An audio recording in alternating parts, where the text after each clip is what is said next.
WPHAssociation.org. When I grow up, I want to be a new pair of blue jeans.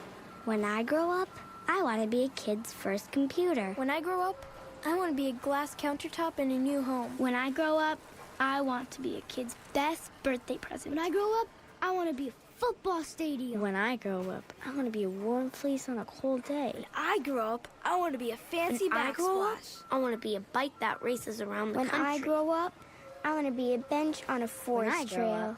I want to be a rocking chair on a sunny porch. I want to be a skyscraper. I want to be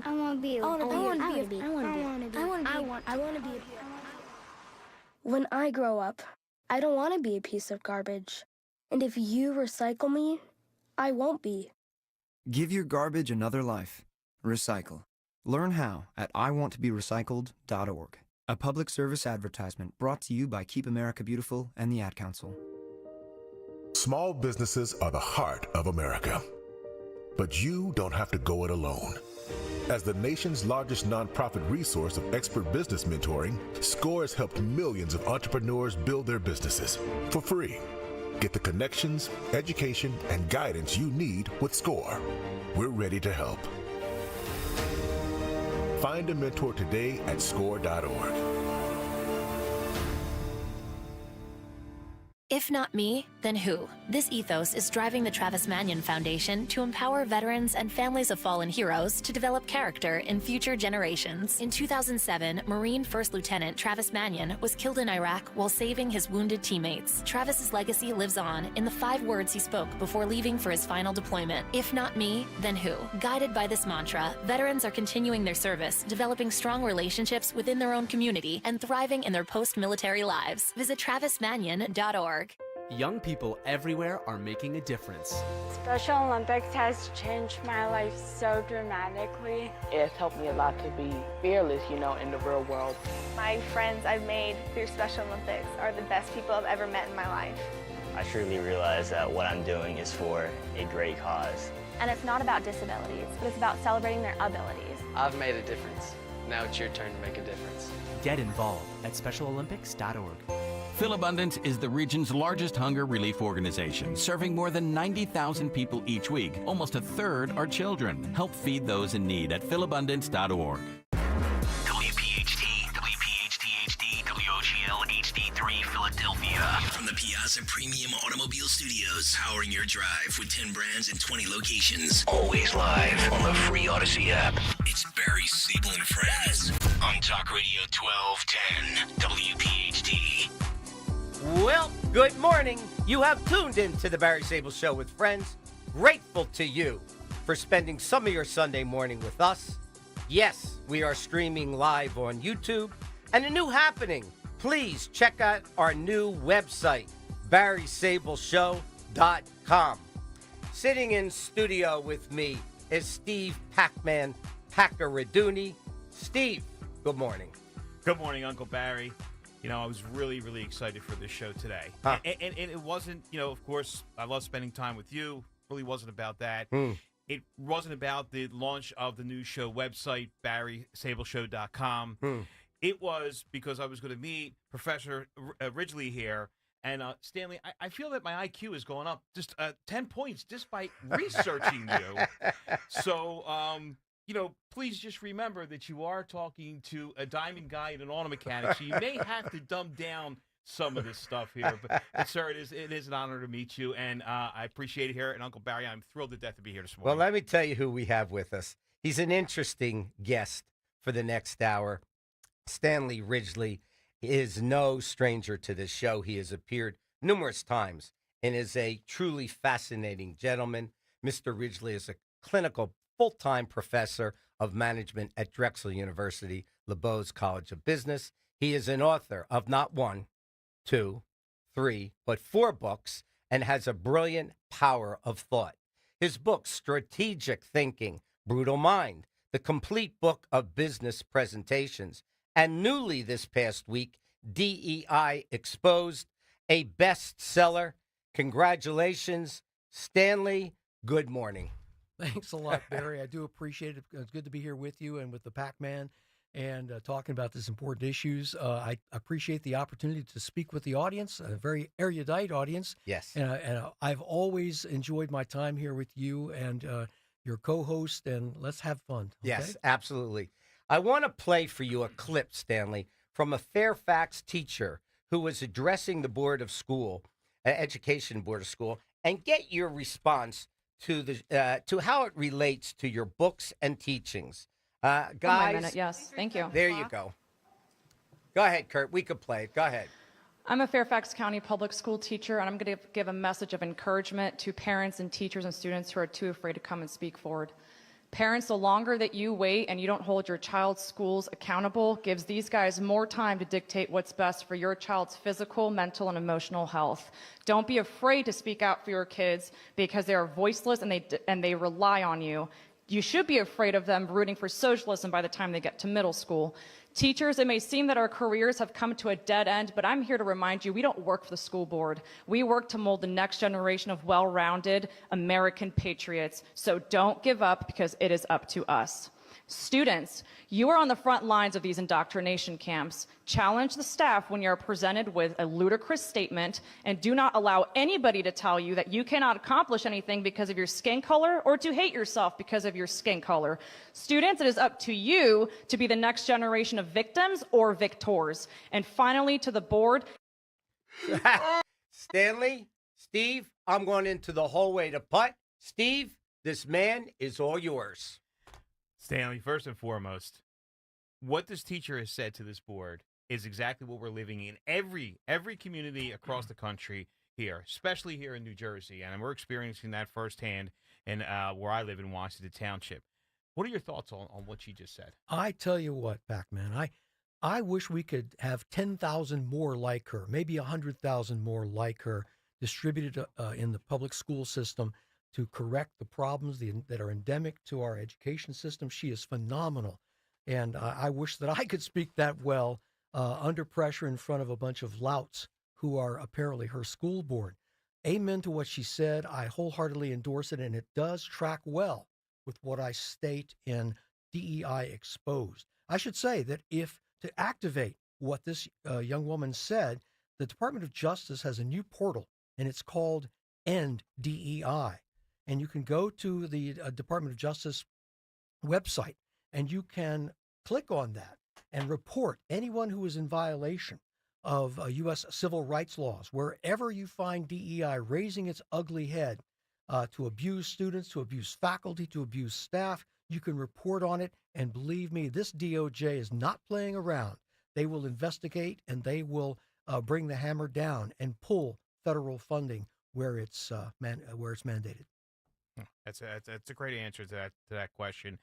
It's very, very sad of what our teachers have to go through. And I'm going to take a different approach to this. So this teacher is definitely in the minority, or maybe she's in the majority, but she's the only one that's able to speak out. How your experience alone, I've read some reviews your students have sent you. I've researched your books. I've done this. How, as a professor, do you keep your job? And then also, the add-on to that question, how and what could you do? Advice could you give teachers that feel like that teacher, but feel like they're going to be canceled if they say something? I think it's important, as far as my keeping my job, because I'm very professional in the sense that I pursue what is called the Weberian neutrality of the classroom, where I keep my personal politics out of the classroom. I teach what I'm paid to teach. I bring my expertise to the table, and students depend upon that. They're not paying high tuition, not taking out exorbitant student loans to take a course only to hear me or some other person propound their personal political opinions. That's not what they're paying for. And I would be remiss in my duties were I to do that. But I do know that there are many professors who do that, that they use the opportunity of their classroom as a bully pulpit to propound their own personal ideology, to propound social justice, to utilize this opportunity of the authority position to inflict on students their particular idea of the way the world should work, all with the knowledge that they will not be held accountable. Students have to go along with it or face the the results of say a bad grade. I think that's wrong. I think that professors, that instructors who do this sort of thing ought to be held to account. And how that might happen has been laid out by the Department of Justice this past weekend. Friday was the deadline for universities and colleges and K through 12 to adhere to U.S. civil rights law and the Equal Protection Clause of the Constitution. And if you do not adhere to the U.S. civil rights law, you will find yourself, one, under investigation by the Office of Civil Rights, and number two, your federal funding will be at risk. And this is true for not only publicly funded institutions, but private universities as well. And that's what's so important and what's different about this letter. So let me ask you a question. You know, years ago, I always compare the mental capacity and the thought process, not just the mental capacity, but the thought process of students when they were entering college. I was a simple guy. I mean, I wasn't involved with all these liberal thoughts, as you see with Charlie Kirk and Candace Owens as they travel through colleges. You see the I don't like, what's the word say? I don't like the mentality of a student, but the thought process is so much more liberal than when I was growing up. So I guess the question that I have for you is, you start with a product. What can a high school graduate expect when he goes off to college for the first time? Can you give me some examples? And what does this brainwashing look like, and how does it work? Because to me, students today, and correct me, and please, I hope I'm not off base, there's a lot of negativity towards America, towards the establishment, towards parents. Do you see that from day one when students enter your classroom? Well, Barry, that's an awful lot to unpack with respect to a single That's Uncle Barry. You know I will unpack that. I will tell you what high school students can expect when they come to college is a 2-week orientation period, and it is in this orientation period that you find the ideologues beginning to exert their influence over students. The student-facing seminars, these are not classes. These are seminars that are promoted by ancillary staff in student affairs and that sort of thing. And one of the primary things, and I'll lay this out as a fact of what students can expect, but also as a warning of how they can protect themselves, is that these people are desperate for your trust. They desperately want you to trust them. They want you to trust the people to your left and your right. And once you do that, you're down the road toward indoctrination. And by this, I mean, when you trust someone, they say, well, we want you to make yourselves vulnerable. We want you to feel comfortable self-disclosing facts about your private life, your parents, your friends. Now, this is their terminology, not mine. We want you to self-disclose. We want you to make yourself vulnerable. And then the professor, or the more likely the instructor, says, well, let me give you an example. And they kind of do a fake routine of making themselves feel vulnerable. And the whole idea is to get you to start revealing personal information. And then, boom, that's when they begin the attack, to dissolve, to dislocate your sense of self, to put you on a plane of vertigo so that they can then begin to change your belief system. And this is why when students go home for that first November Thanksgiving break. I'm coming there. Yeah. That's where I was going. That they seem so angry. Well, I'll let you get there in a few moments, okay? Go ahead. That's what they do initially. And if you cut them off at the knees with that initial solicitation of trust, where you say, no, I don't trust you. There's no reason to trust you. Moreover, you haven't given me an informed consent form, because what you're doing is psychological experimentation that is illegal according to federal law. Give me my form that's going to say, here's what I plan to do, and I'm going to give my consent to do it, because I'm not going to. Right, exactly. Steve, your thoughts?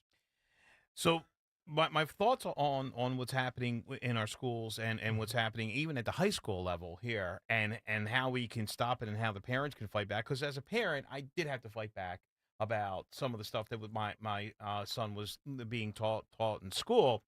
And my problem was we seem to be on the outside. The parents seem to be on the outside. So what could you talk to the parents about, and what could you recommend? And is that in your book? Of what the parents, what are their rights? What can they do?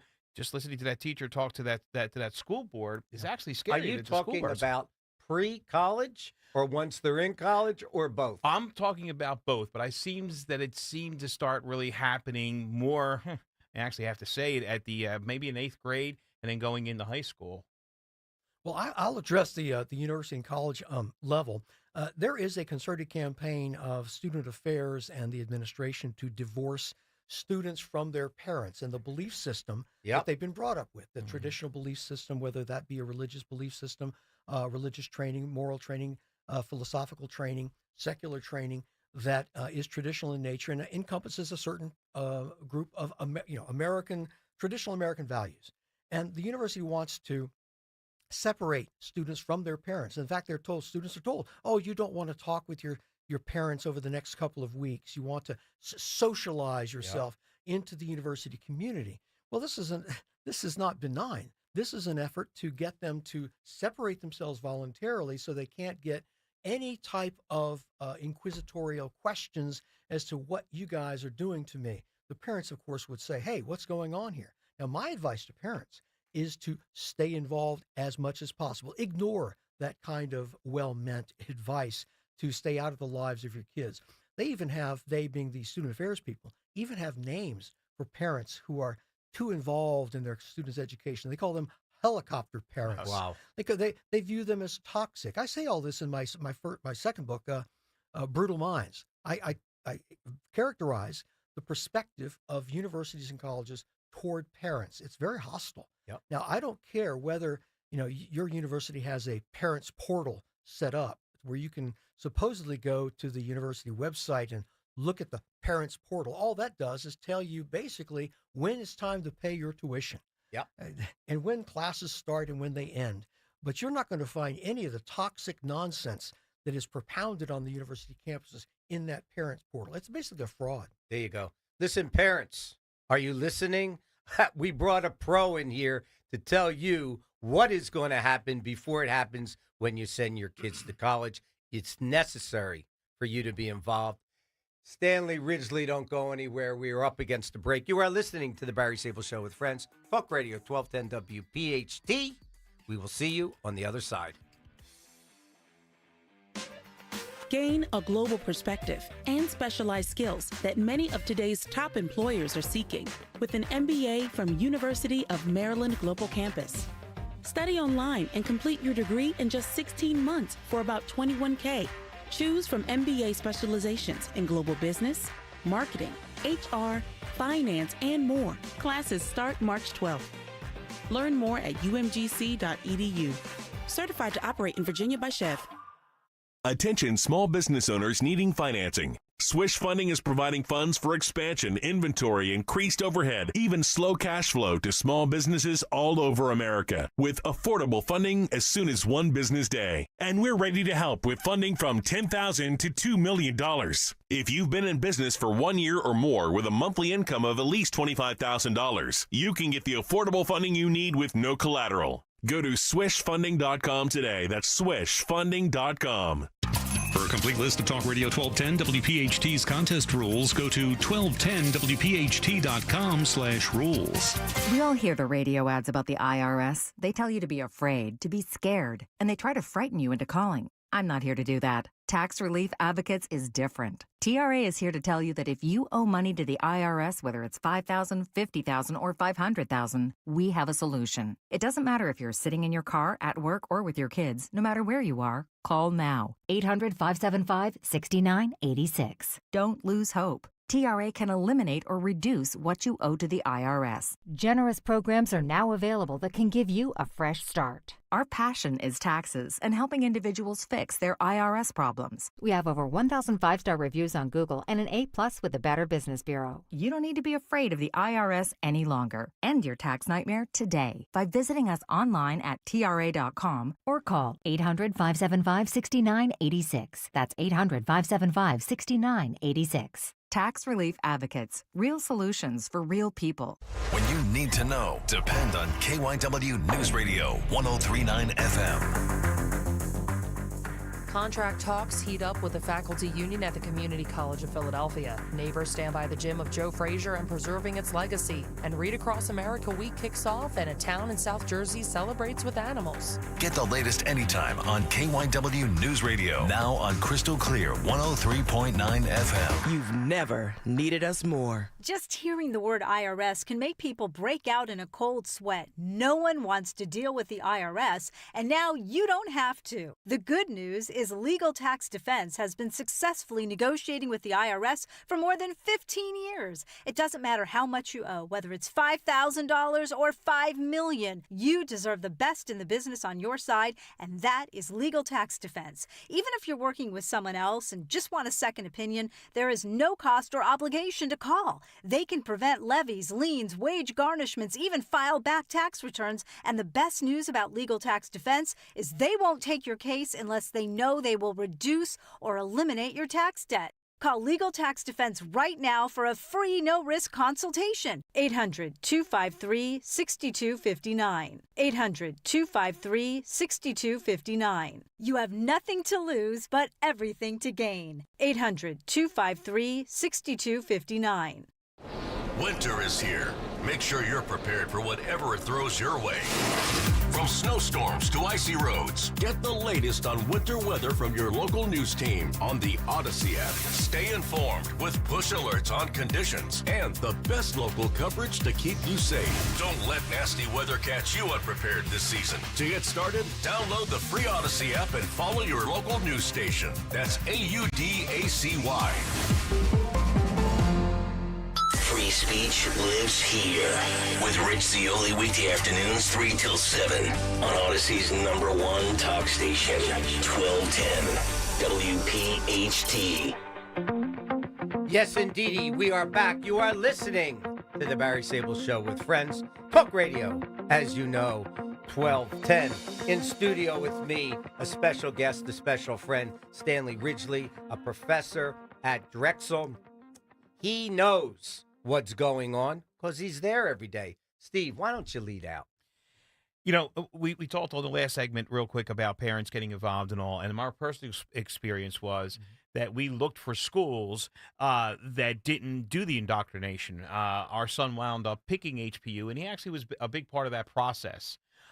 He said, I didn't want to go to a school where I couldn't speak my mind freely, whether it be on either side. And we don't push our political beliefs on our son. He has made his own decision, along with a lot of his other friends, too. So when we went looking for that particular school, wasn't a lot of them out there. And we were blessed to find High Point University in North Carolina. When parents come and send their children to your school, or they ask you for advice in picking a school, what are you telling them, and how are the kids receptive to that? Do you notice that your students are feel more relaxed with you, not pushing your political beliefs or this DEI, information or nonsense, as I call it? Well, students, generally speaking, don't like this DEI nonsense, and the anecdotal evidence is immense. In the sense that students talk to faculty, they talk with each other, and they share these kinds of stories. They don't like being singled out as being a villain or a victim simply by virtue of their ethnic extraction. They don't want that. They want to be held accountable for what they can do, for the value that they bring to the table. And they want to work hard. For the most part, want to work hard. They want to be evaluated and graded on what they can produce, what they can generate. And I teach in the business school. The kind of wealth they can create for society. How can they benefit their fellow human beings, their friends, their families, and everything. So that's the attitude I get from students, and I think they do appreciate the fact that I don't try to proselytize, and I shouldn't, and I should be fired if I started to do that. I believe that most any professor who begins to utilize that time, that valuable time that's paid for by students to proselytize their own personal, usually left-wing beliefs, probably ought to be investigated and action taken. That's my perspective on things. It has nothing to do with academic freedom. It has to do with academic abuse of students, utilizing the bully pulpit of authority to attack them. So I salute you, Pac-Man, on the choice of High Point University. I've heard good things about High Point University. College of the Ozarks is a good one. Hillsdale College is a good one, in the sense that these are universities that pursue a traditional model of the marketplace of ideas. And have not been infected with the DEI what I call the DEI, I guess, the disease, which has been propounded on college campuses and which has really been had a deleterious effect on higher education, almost toppling higher education, as I say in my new book, DEI Exposed. So here's my question to you, Sure. Professor. You describe in your book DEI as a con game, Mhm. the biggest con of the century. Number one statement. Number two question is, give us some examples of what is perceived as DEI on college campuses today. Well, DEI stands for diversity, equity, and inclusion, and that's really a mask for what's really going on. Most people, when they think of DEI, and this is what the DEI proponents count on, they think of DEI as being, oh, it's a level playing field. It's giving everyone a fair shot. It's just teaching about race. It's just teaching about slavery, and it's really none of those things. Or if it is some of those things, that's only as a byproduct of unintentional byproduct. What it actually is, it's about inculcating in our students, faculty, and staff that America is an endemically racist country, and that this racism is associated with something they call white supremacy culture. It's a fraud. And when they get students onto the campuses, they begin to train students into one of two categories: oppressors or oppressed, evil or good, exploiters or exploited. And this is based not on any objective characteristics, not on any kind of exploration of their past or history. It's based solely upon race. If you are a white person, you are racist by nature. You cannot fix this. All you can do is confess and that you have been complicit in a system that is oppressive. If you happen to be a person of color of the moment, because sometimes persons of color don't actually go along with this. It's not really an undifferentiated mass, but if you're a person of color, you're taught to be a victim. And you're taught to seek out slights, racial slights, such as, and they call these racial microaggressions. You're taught to be suspicious. You're taught to be hyper suspicious, narcissistic. And this is actually these are some of the characteristics of paranoid personality disorder, where if you are taught to be suspicious, you're taught to be paranoid, then that's how you're going to be. And you begin to look at life, look at the campus through a lens of one thing, and that is only race. My race, your race, and what you're doing against me. Right. So let me ask you a question. Since this new presidential election and this new administration, have you seen any effects at all this early on in regards to students' attitudes? Well, it's hard to attach to evaluate student attitudes with regard to it's the relationship to the new presidential administration. I get no comments in my classes, and I don't know that I would share those comments in a public forum because that's kind of almost like an attorney-client privilege. Yes. And so that topic doesn't really ever come up in my classes, which I teach on technology, innovation management, entrepreneurship, and strategy. We look at public, current events only as an adjunct to what the material in the classroom. Basically law and order, basically business malpractice and business good practice, that kind of thing. And so I'm delighted to say, and I wish that other professors, my colleagues could say that this doesn't come up in their classrooms too, because there, as you know, around the country, there are professors who immediately start in talking about the current president because they feel it's their duty to do so. The reason I ask you that question, Uncle Barry always has a motive. If you walk the streets today, in my heart, and I'm sure you feel the same way, Pac-Man, there's a different attitude today in Americans. I see a beam of light. I think people actually believe things are going to change for the better for those people that care about America. And that's why I ask you if it's transcending into students, because frankly, we need the youth of today to be more positive, knowing that they could one day go out and buy a house, perform and have a business. So that's the point. I guess my next thought is, let's take your book, DEI. Why don't you give us, for those that aren't aware, hopefully they're going to pick up the book and read. Matter of fact, read it. Where can we get it? Why don't we talk about that for a second? The best place you can get it right now is on Amazon.com. It's DEI Exposed, how the biggest con of the century almost toppled higher education. DEI Exposed. The purpose of your book, give us 4 or 5. I know it's pretty thick. Give us 4 or 5 main criterias of why you wrote that book. I wrote this book because for the obvious reason that there's a great fraud that's being perpetrated on our college campuses nationwide. It's coordinated. People might say, well, how can you say, is this some sort of conspiracy? No, it doesn't have to be a conspiracy. You've got organizations off campus of these people. I'll give you one example right now. The National Association of Diversity Officers in Higher Education, more than 2,000 strong.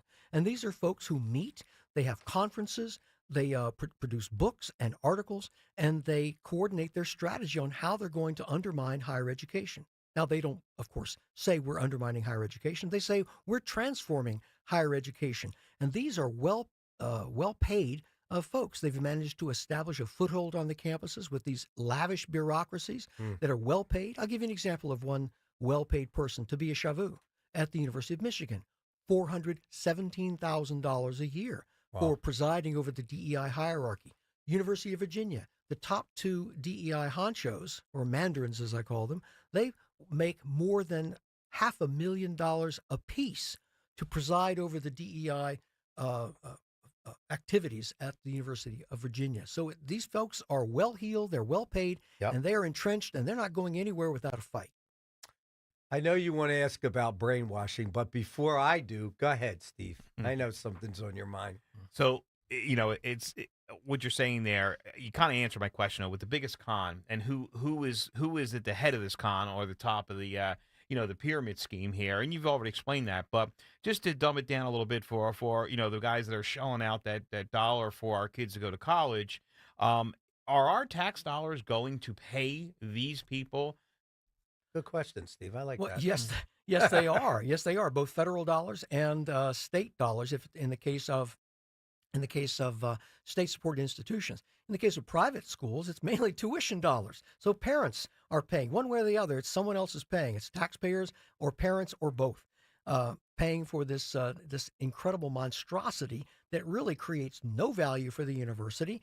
That basically, it's one of those things where it's kind of odd and paradoxical that these bureaucracies were created to bring these people onto the campus to solve the problem of rampant racism on the campus when there is no problem of rampant racism on the campus. So what do the functionaries have to do? They have to create the problem. And they do this by this ideological indoctrination that I mentioned a moment ago, putting people into categories of good and evil, and then enhancing that, and then urging them all to do the work of anti-racism. So they're creating the problem that they were hired to solve. It's a self-perpetuating kind of a circular thing where I'm getting paid lots of money to solve the problem of racism. If I solve it, I'll lose my job. Yeah. I think we could solve racism by stop talking about it every 15 minutes.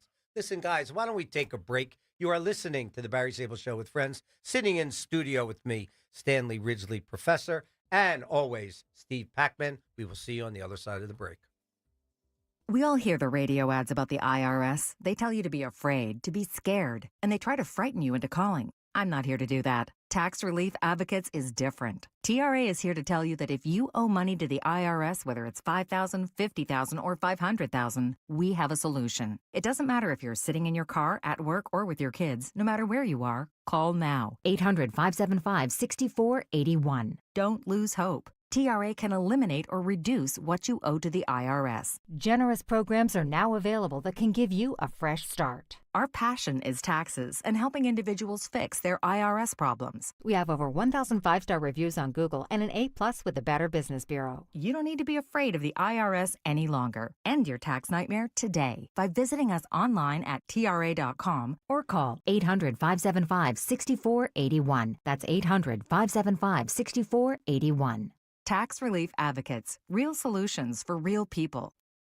Hi, this is Dom Giordano. Looking for a natural way to boost energy, support your heart, stay active as you age? It's time to try Rescue Orosine. This unique supplement gives your body the essentials it needs to fight fatigue, improve stamina, without relying on sugar, caffeine, or artificial boosters. Plus, it supports healthy blood pressure and overall cardiovascular function, helping you feel your best every day. Right now, my listeners can take advantage of a special buy one, get one free offer on Rescue Orosine. Just use the code MY Energy when you order. Call 800-26-ALIVE, 800-262-5483. You speak with a knowledgeable product consultant or visit res-q.com and enter that code MyEnergy at checkout. Don't miss out. This exclusive deal will not last long. Go to res-q.com and use that code MyEnergy, MYENERGY, to grab Rescue Orosine with that buy one, get one free saving. Stay energized, stay heart healthy with Rescue Natural Supplements. If you're drowning in IRS debt and can't afford to pay, then you need to take advantage of special IRS tax programs that are available and free yourself from IRS collection efforts once and for all. Due to the financial hardship consumers are facing throughout the country, the Internal Revenue Service has made it easier to settle delinquent tax problems. An open phone line has been established by Community Tax for consumers to call and see if they qualify. Take down this number or store it in your cell phone, but call the Community Tax Helpline at 800-536-9607. If you owe back taxes to the IRS and cannot afford to pay them back, or even if you have years of unfiled tax returns, there's no need to fear anymore. But you have to call the Community Tax Helpline today at 800-536-9607 for the help that you need. Don't take on the IRS alone. They can attack your wages, savings, pension, home, and even your Social Security check. Call 800-536-9607 for your free consultation and to see if you qualify. That's 800-536-9607. Follow Talk Radio 1210 on Instagram and Facebook at 1210 WPHT. Yes, indeedy, we are back. You are listening to the Barry Sable Show with friends. We are pulling back the curtain today with Professor Stanley Ridgely. Hold back nothing. Ask whatever we want. Get the right answers. So, Stanley, let me lead out with asking, if we are continuing to force DEI in college campuses, and if there is federal funding, does that mean that this administration and the President of the United States and his, as I say, administration, can they pull back funds, and how would that affect colleges today? Well, number one, let's be clear that DEI programs, policies, procedures, and personnel on the college campus are in violation of America's civil rights laws and the constitutional guarantees of the 14th Amendment, Equal Protection Clause. They are in violation right now. Many colleges and universities are in violation of that law. What's changed is on February 14th, Valentine's Day, the Department of Education issued a letter to all colleges, universities, and K through 12 in the country. Yep. It said, you will eliminate these discriminatory policies in 14 days, which was February 28th, this past Friday. You will eliminate those programs, or you will face an investigation by the Department of Justice, Office of Civil Rights. And if we determine that you are indeed in violation of U.S. civil rights law, then you probably will lose your federal funding in the form of grants and in the form of student loans, federally funded student loans. Now, this is important because it applies to private schools as well as publicly funded institutions. That's why this is going on right now. The deadline passed on Friday, the 28th, and here we're coming into a new work week on March 3rd, and we're going to find out how this is where the rubber meets the road. This is where teeth and claws come out, and we'll find out where they're going to stand. I wouldn't put anything by the Orange Man. Believe me, when he gets to it, and I guarantee his staff will get to it this week. Let me pull you back a few minutes ago in the hands of time. Columbia University, I believe Pennsylvania, Harvard. I think those were the three schools. And you saw that there were a lot of problems on college campuses with protests, A, B, anti-Semitism. Jewish students were having problems going into school, feeling safe. Let's talk about that and what your thoughts were on that. That was a very crazy time in the United States. It certainly was. It certainly is. It's going on even now as we talk here. It's going on in Columbia again. Starting up a whole new round of this sort of thing. The attacks on Israel on October 7th really brought out the anti-Semitism on the campuses. Yep. They thought it was safe to come out. It was okay to express racial and religious discrimination and assaulting, threatening, intimidating Jewish students on the college campuses. And Elise Stefanik in the Congress sharply questioned Liz McGill at Penn, Claudine Gay at Harvard, and Minosh Shafik at Columbia, and all three Ivy League presidents had to resign because of their position. Their position was very lazy. It was very bureaucratic. It was their responses were lawyer crafted.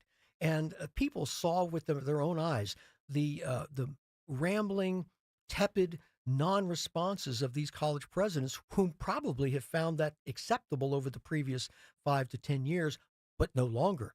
Those types of responses are risible, they're laughable, and it got these three presidents fired because the people are tired of hearing that kind of bureaucraties. They're tired of hearing the answers as, well, what about the anti-Semitism on your campus? And the response would be something along these lines.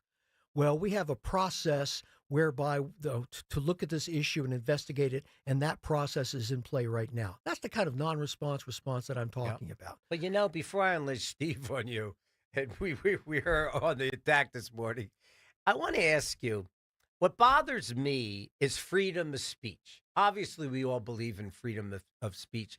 I believe we've abused freedom of speech. Mm-hmm. When you get a Maxine Waters that gets up and says, you get in their face and blah, blah, blah, blah. And when the lady walked into the bathroom and someone followed her into the bathroom and someone's having dinner and someone walks over and annoys them at their dinner and interrupts their dinner. Stanley, have we taken freedom of speech for granted, and have we taken it way too far?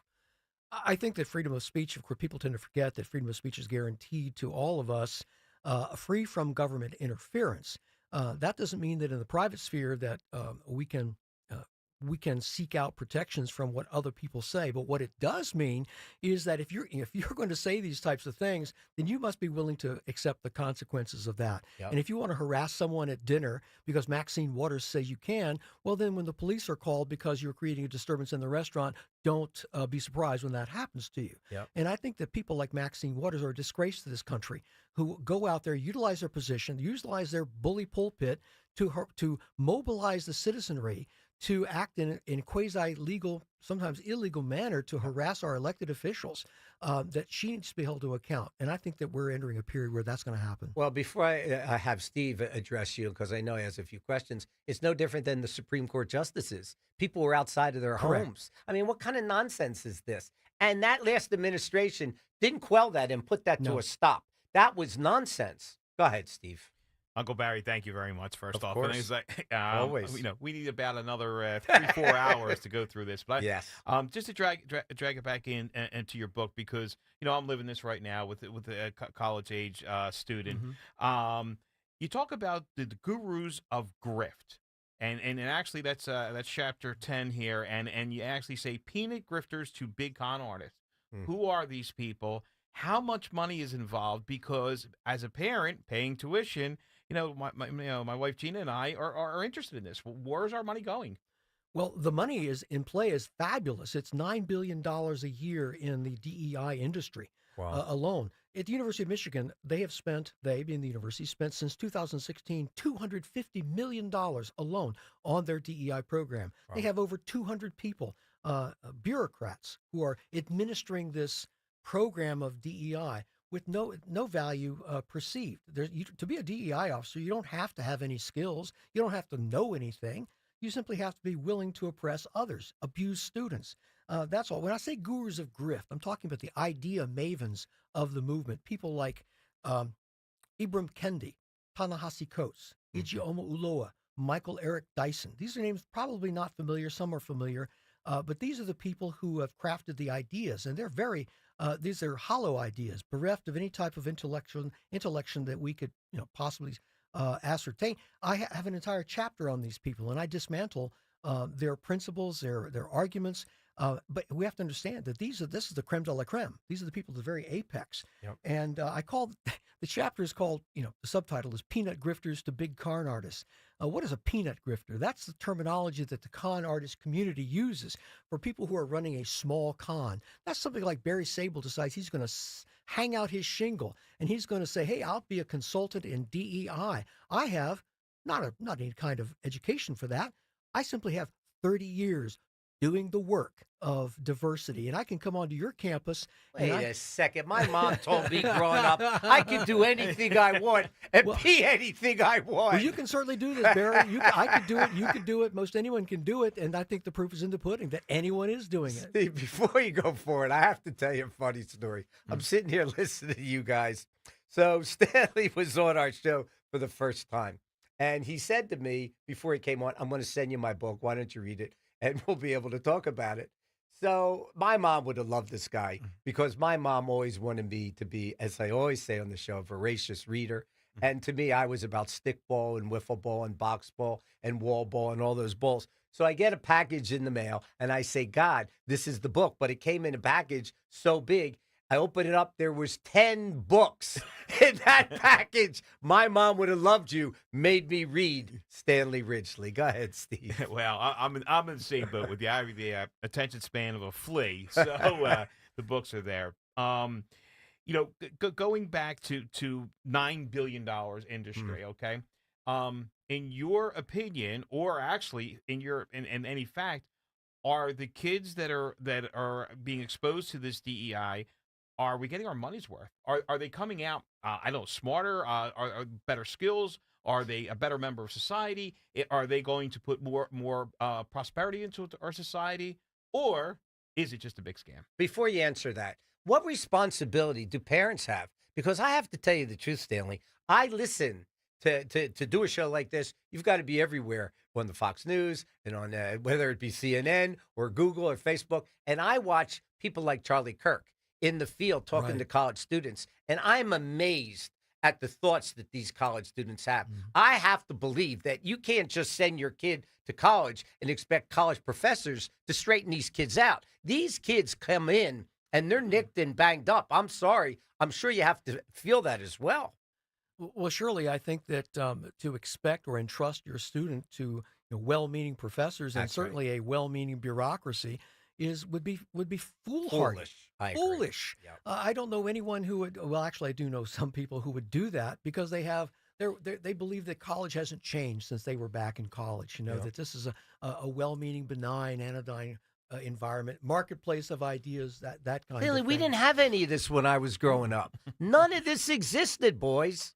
Go ahead. What are you giving them, Steve? Over there? I'm just talking. Another cup of coffee. Cup of coffee. Yeah. There you go. So I'm just asking, are we getting our money's worth for the $9 billion we spent? We spent $9 billion. So are our students, Doge is going to tell you in a minute, aren't they? Right. Well, So let me tell you, our money the worth. fact is that the Michigan program I talked about, which began its DEI efforts in 2016, let me interject here. They began under a fellow by the name of Dr.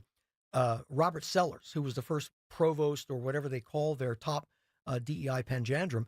And he was receiving, when he left the position in 2022, he was receiving $431,000 a year. Wow. Now, Michigan, to replace him, conducted a national search, and the person they chose was his wife, Tabia Shavu Sellers, who is now today pulling in $417,000. So they're keeping it in the family. Well, what did Michigan buy with its $250 million since 2016? Not much. A study has shown that the situation with regard to the racial climate at Michigan has not changed at all. So what could Michigan have funded with that $250 million outside of paying off the grifters? How many scholarships for underprivileged or racially marginalized students could that money have brought into the university? Sounds like another audit, guys. Listen, we're up against the break. Parents, I hope you're listening. This is an interesting session. We're sitting in studio with Stanley Ridgely, professor. We will see you on the other side. Wesley Financial Group is not a law firm. If you own a timeshare, don't miss this important announcement from Chuck McDowell, founder of Wesley Financial Group. If you receive an unsolicited phone call or mail piece to discuss selling, renting, or especially canceling your timeshare, don't fall for it. If you really want out of your timeshare, hang the phone up immediately or throw that mail piece in the trash and contact your timeshare resort or Wesley Financial Group for assistance with your timeshare. As the only Inc. 500 timeshare cancellation company, our knowledge, experience, and results has made Wesley a trusted resource for over 40,000 families we've helped get out of their timeshare. Give us a call, and I'll send you our timeshare exit information kit free with the straight facts about your timeshare and all of your options for cancellation. Call for your free info kit, 800-329-2121, 800-329-2121, 800-329-2121. The Philly Boat Show is back March 14th through 16th at the Expo Center at Oaks. Shop and compare 20 dealers from 4 states. Get low boat show only prices. See saltwater fishing boats, pontoons, ski boats, jet boats, bass boats, and more. Philly Boat Show, March 14th through 16th. Expo Center at Oaks. Details at phillyboatshow.com. That's phillyboatshow.com. Patrick was way behind on his IRS taxes. I was in way over my head. The total amount ended up being somewhere just over $30,000. $30,000. Then the IRS came to collect. Started getting letter after letter. A lien had been filed against me. They were going to basically hang me completely out to dry. He had to do something. That's when I reached out to Optima Tax Relief. Patrick's life quickly got a lot easier. It was very easy, pretty much hands off. They picked up the ball and ran with it. And how'd it go? I couldn't believe it. I had to ask 2 or 3 times. I saved an incredible amount of money. How does Patrick feel about Optima? Couldn't be happier. They definitely helped me. Optima Tax Relief, the best place to call. They're the best in the business. Do what Patrick did and call Optima Tax Relief for a free consultation. Call 800-354-2840. 800-354-2840. 800-354-2840. Optima Tax Relief.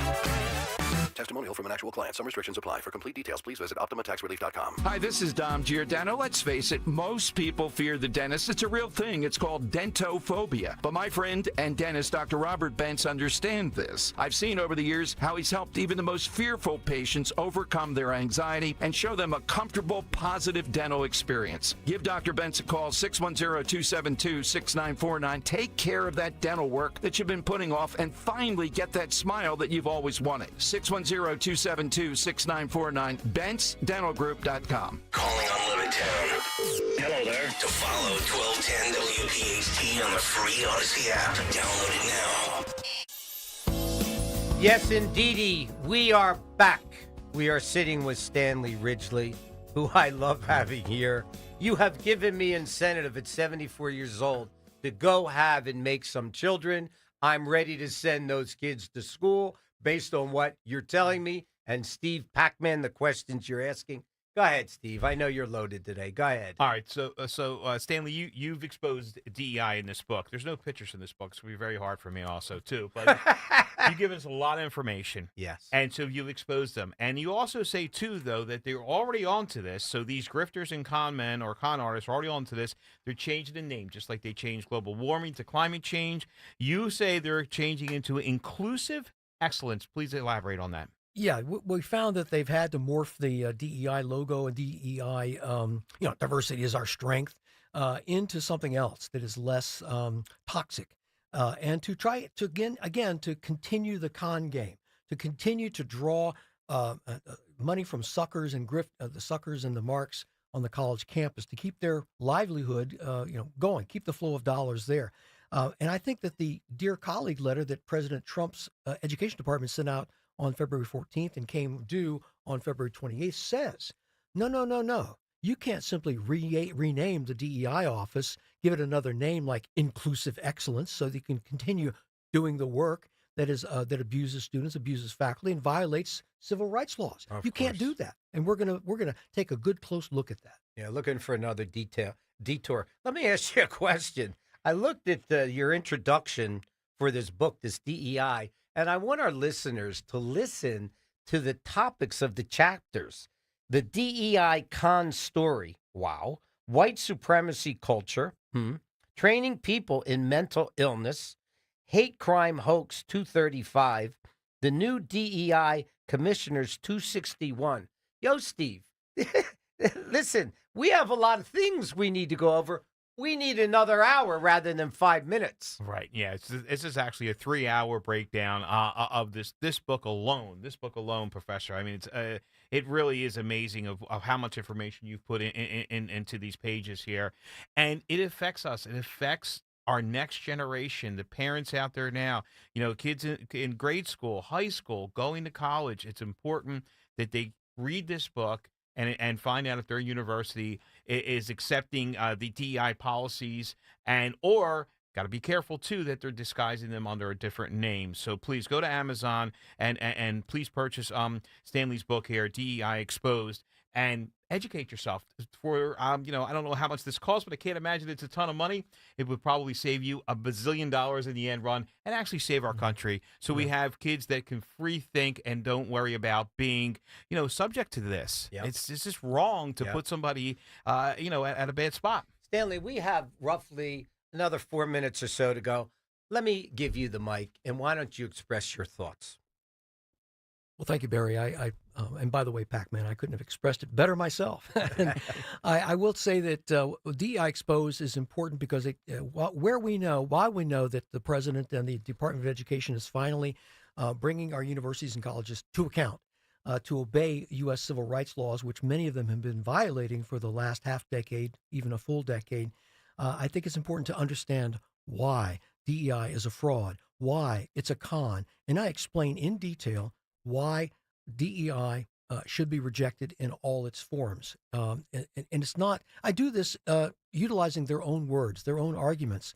And the book is heavily cited, heavily quoted. If there's any mistake in here, if I've misquoted someone, if I have said something that's not true, I'm happy to correct it. I'm happy to correct it right here on the Barry Sable Show. Let me ask you a question. Sure. That leads me, when we had Roger Stone on our show, right, he added some addendums to the book, the last book that he wrote. Right. This book obviously took time to print it, this and that. Would you have any addendums to that book since it's been printed and written? Oh, my gosh. I'd write an epilogue right now celebrating February 14th and celebrating February 28th as the sea change.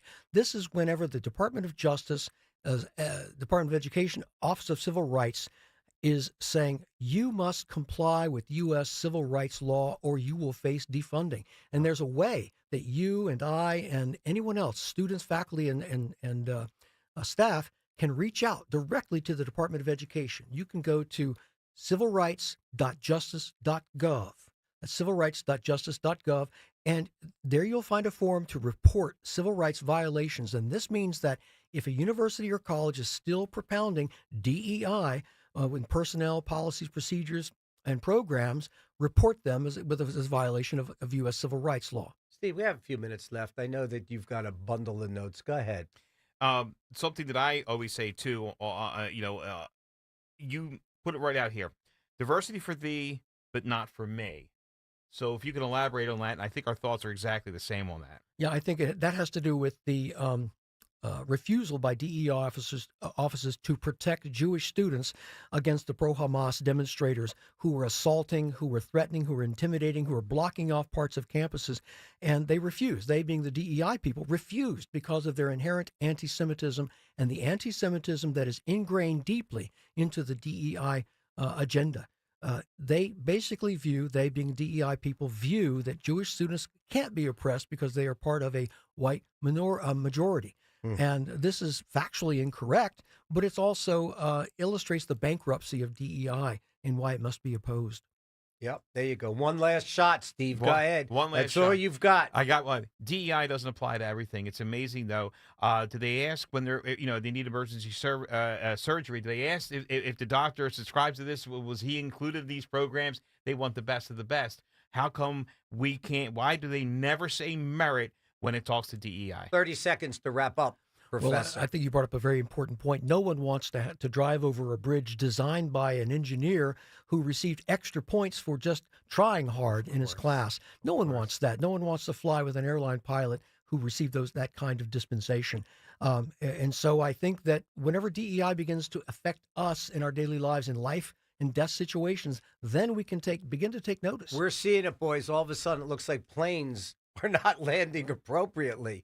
Last thought before we go. You got it, Steve. Go ahead. 10 seconds. I started at this show saying that I would, was excited to meet Stanley here or Professor Ridgely. I got to say, Uncle Barry, thank you for the opportunity to be here and meet this man and talk with him. Yes. To Stanley Ridgely, I thank you. And Pac-Man, I'm sure both of you will agree. Your time is limited, so don't waste it living someone else's life. Don't be trapped by dogma, which is living with the results of other people's thinking. You, Philly, on your busy Sunday, thank you for spending some time with us. You have been listening to the Barry Sable Show with Friends. Talk Radio 1210 WPHT.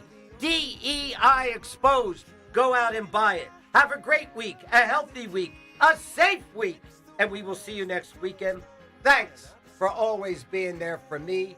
I appreciate you. Kale and Company weekday mornings 6 till 10. SEPTA is launching its first buses with armored compartments for the operators. Are we at the point now where the SEPTA driver is going to have to be in like an incubated bulletproof chamber, so to speak? Yes. They're doing you, the schlub who can't afford a car, a service, and their lives have to be in jeopardy. They're like Doritos at a convenience store in the West.